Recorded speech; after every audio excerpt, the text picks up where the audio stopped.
शीतल इतनी शातिर है, वो सबको गुमराह करने के लिए फोन करती है कि सब लोग यही मान जाएं कि शालिनी ने ही परशुराम का खून किया है। लेकिन शालिनी के दिन बुरे हैं, जिंदगी नहीं। एक न एक दिन अपने पति शिव से जरूर मिलेगी। एपिसोड बेहद ही इंटरेस्टिंग होने वाला है। जानने से पहले आप हमारे चैनल सर्व एक्सप्लेन को जरूर सब्सक्राइब कर लें ताकि डेली नोटिफिकेशन आपको मिलता रहे। तो चलिए शुरुआत करते हैं। हम देखते हैं नंदिनी सबको कहती है इसके सिर पर जो इंजरी हुई है उसकी सिटी स्कैन हुई थी, इसी के आधार पर इसकी बेल हुई है। भूमिका शालिनी से कहती है लेकिन शिव कहाँ है, उसकी तो बॉडी भी नहीं मिली। शालिनी की माँ भी पागलों की तरह करती है, वो कहती है मेरे दामाद जी की बॉडी कहाँ है। इस सवाल का जवाब तो किसी के पास नहीं है, मुझे तो समझ नहीं आ रहा हो क्या रहा है। तभी मनीष कहता है वाहिनी मैं समझाता हूँ आपको, आपके दामाद जी तो मर चुके हैं और उसको मारने का प्लान बनाया है आपकी बेटी ने, जिसका किसी के साथ नाजायज रिश्ता है। तभी शालिनी चीखने लग जाती है, वो कहती है कि मेरा किसी के साथ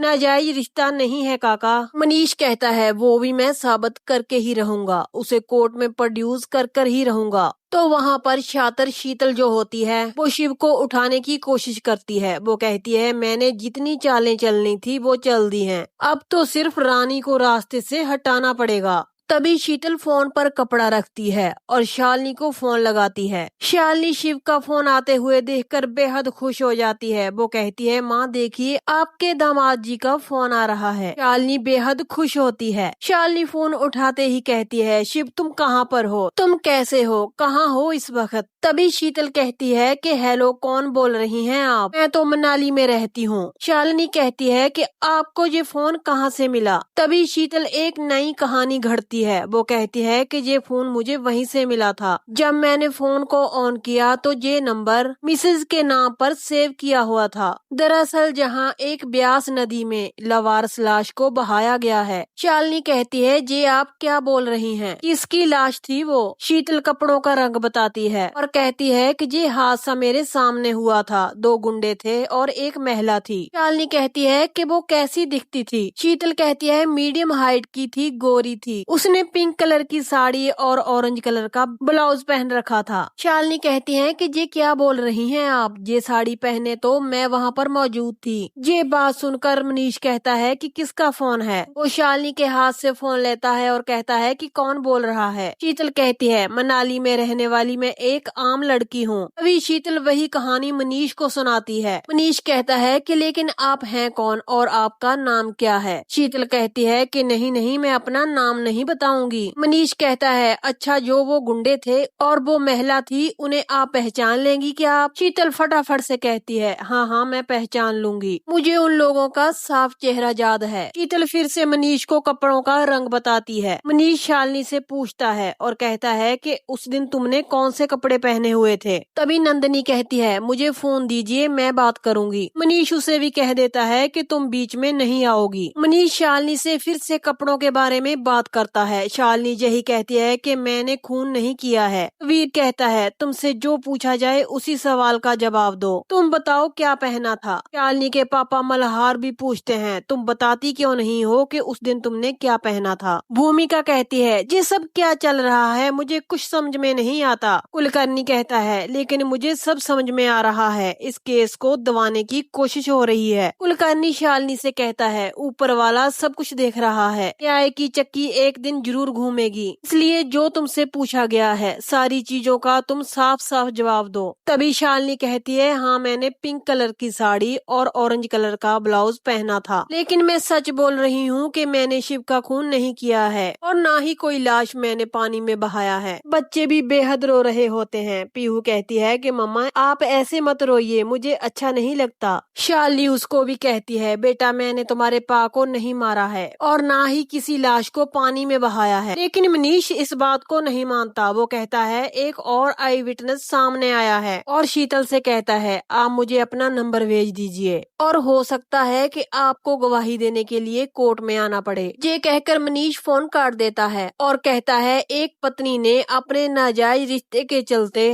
अपने पति को ही मरवा दिया और उसके बाद उसकी लाश को पानी में बहा दिया। मनीष शालिनी से कहता है बताना ऐसे ही हुआ ना, और अगर ऐसा हुआ था तो इस गले में में मंगलसूत्र का क्या मतलब। मनीष सारी हदें पार कर जाता है, शालिनी के गले से मंगलसूत्र हाथ से खींच देता है। ये देखकर सबके होश उड़ जाते हैं। यही नहीं, मनीष उस मंगलसूत्र को दूर फेंकता है और नंदिनी उसे पकड़ लेती है और कहती है शालिनी के गले का मंगलसूत्र भी रहेगा और वो सुहागन भी रहेगी। नंदिनी फिर से शालिनी के गले में मंगलसूत्र पहनाती है। वो शालिनी को कहती है मैं तुम्हें शिव के मर्डर केस में फंसने नहीं दूंगी और पता नहीं मुझे क्यों ऐसा लग रहा है कि इस क्राइम के पीछे हम में से किसी एक का हाथ है। नंदिनी कुलकर्णी को कहती है बी केयरफुल, कुछ भी हो सकता है, पासा कभी भी पलट सकता है और अगर पासा पलट गया तो केस भी पलट ही जाएगा। अब मैं इस केस को खुद इन्वेस्टिगेट करूंगी, अगर जरूरत पड़ी तो कोर्ट तक लेकर जाऊंगी। नंदिनी मनाली में उस ऑफिसर को फोन करती है और कहती है कि शिव प्रसाद के मर्डर केस के बारे में मैं आपसे कोई बात करना चाहती हूँ। ऑफिसर कहता है इसकी कोई जरूरत नहीं है मैडम, ऐसे भी आप मुझे दूसरे तरीके से मैनेज नहीं कर पाएंगी। नंदिनी कहती है मैं कुछ भी ऐसा नहीं करूंगी, जो भी करूंगी कानून के दायरे में रहकर ही करूंगी। ऑफिसर कहता है तो फिर कानून के दायरे में रहकर कोर्ट में आ जाइए। नंदिनी कहती है ऑफिसर मेरी बात तो सुनिए, आज किसी अनजान महिला का कॉल आया था। तभी ऑफिसर के पास पुलिस वाला आता है। वो कहता है सर किसी औरत की कॉल है, उनका कहना है शिव प्रसाद देशमुख का जो मर्डर हुआ था उस केस के सिलसिले में कुछ जानकारी देना चाहती हैं। ऑफिसर कहते हैं कि मुझे फोन दो और बात करते हैं। तभी वो औरत कोई और नहीं होती, शीतल ही होती है। वो कहती है कि मेरी नजरों के सामने ब्यास नदी में किसी ने लाश को बहाया है, उसी सिलसिले में मैं अपना बयान दर्ज करवाना चाहती हूँ। ऑफिसर कहते हैं बहुत बढ़िया, अच्छा एक बात बताइए आपने ये सब होते हुए देखा कहाँ है। भी शीतल उनको डिटेल में बताती है और उसके बाद फोन काट देती है। नंदिनी कहती है देखिए सर ये एक इनका बनाया हुआ प्लान है। नंदिनी ऑफिसर को अपनी बात समझा पाती, लेकिन उससे पहले ही ऑफिसर फोन काट देता है। मल्हार मन में सोचता है, वो कहता है चाहे इसमें किसी की साजिश हो या ना हो ये तो मुझे नहीं पता,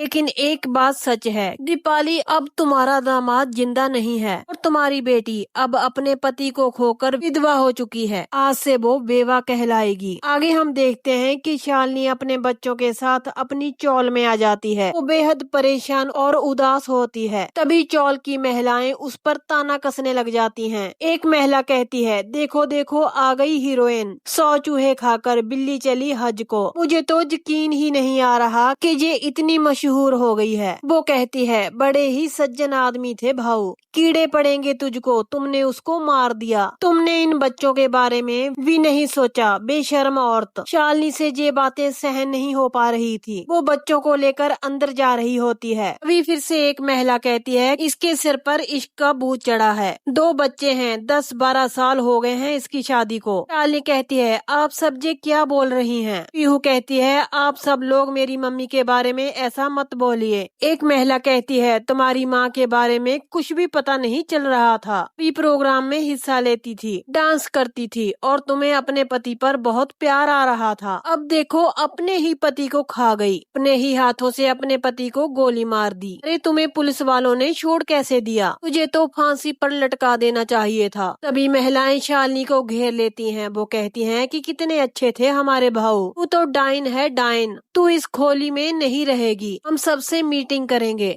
और कहेंगे कि तुझे जहाँ से जल्दी भेज दें, हम ऐसी खूनी के साथ नहीं रह सकते। एक महिला शालिनी पर हाथ उठाने की कोशिश करती है। तभी शालिनी उसका हाथ रोकती है और कहती है कि ऐसा मत कीजिएगा। वो चीख चीख कर कहती है मैंने अपने पति को नहीं मारा। तभी चिंटू कहता है मम्मा ये सब लोग ऐसा क्यों बोल रहे हैं, आई हेट यू मम्मा, आपने मेरे पा को मारा है। चिंटू रोता हुआ वहाँ से चला जाता है। तभी शालिनी को उसकी माँ का फोन आता है। वो कहती है बेटा तुम ठीक से पहुँच गई ना। शालिनी फूट फूट कर रोने लग जाती है। वो कहती है माँ जिसके दिल में जो आता है वही बोल रहे हैं मुझे, ये सब लोग मुझे खूनी बोल रहे हैं। अभी शालिनी की माँ को बीच में से आवाजें आती हैं। सब लोग उसे कहते हैं कि ये खूनी है, इसे जहाँ से बाहर निकालो। सब लोग शालिनी को मारने लग जाते हैं। शालिनी की माँ नंदिनी को बताती है बेटा शालिनी बहुत मुसीबत में है। तभी नंदिनी शालिनी से बात करने की कोशिश करती है, तब तक फोन कट जाता है। शालिनी फोन उठाती भी कैसे, वहाँ तो उसके साथ साथ मारपीट हो रही थी। यहीं पर इस एपिसोड का एंड हो जाता है। कल के एपिसोड में हम देखेंगे चिंटू अपनी माँ से नफरत करेगा, शीतल अपना भेष बदलेगी और चलेगी एक और नई चाल। देखते हैं शालिनी इस मुसीबत से कैसे बाहर आएगी। इस धमाकेदार एपिसोड की अपडेट जानने के लिए आप हमारे चैनल सर्व एक्सप्लेन को सब्सक्राइब जरूर कर लें। तो कल मिलते हैं आपसे